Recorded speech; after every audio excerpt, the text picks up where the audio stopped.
যেখানে বেশি লোক বেশি সেখানেই মাদকের কারবারটাও বেশি।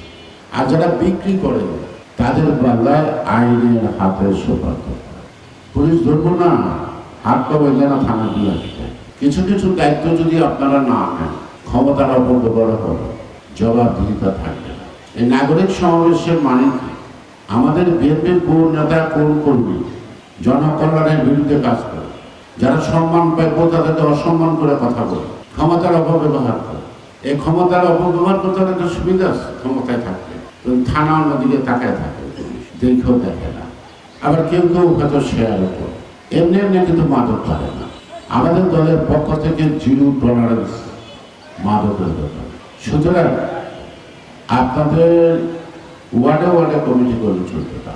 প্রত্যেকটা মহল্লায় আপনারা যারা মুরব্বী আছেন বয়স্ক, তাদের সমন্বয়ে আপনাদের পছন্দ মতো যারা যুবক আছে তাদেরকে নিয়ে মহল্লায় মহল্লা মাদকের ব্যবস্থা উপর নজর। যদি দেখেন কম আসক্ত মাঝে কিনা, তাহলে ওইটাকে ধরে হাতে পায়ে ধরে আবার বাধা করলে ওদেরকে হসপিটালে ভর্তি করে দেয়, ওকে ভালো করে না। জেলে থেকে তো সমস্যাটা যাবে না।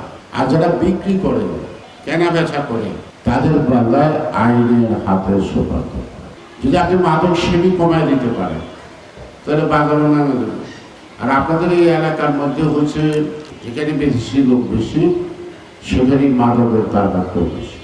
তার দেশের লোক তো চেনা যায়, কার ছেলে কার বাতি যায়। একেবারে ভয়ে ধমক না দিতে পারলেও কম বাবারে জানানো যায়, যায় না? ওর মাকে জানা যায় তোমার পোলা দুটো জায়গায় দিয়েছে। কিন্তু যারা বিদেশি, যাদের কি কোনো ওখানে নেই, স্থায়ী না, তাদেরকে কি করবে? তাদেরকে ধরবেন কি?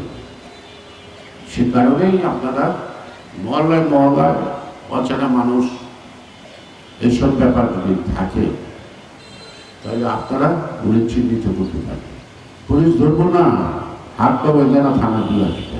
তারপরে এই পুলিশকে ভুলগা থাকা এখানে তখন তারা অনেক অজুহাত দেখে, ওই কাজ আছে, ওই কাজ আছে, এই কাজ আছে, নানা কাজ আছে। আর এক পুলিশ প্রশাসনের বলবো, বিএনপির যত দাবি না তাই হোক, সমাজ বিরোধী কোনো কর্মকাণ্ডের জন্য সাথে যদি জড়িত হয়, তার হাতে কড়া পড়াতে আপনারা ভয় করবেন।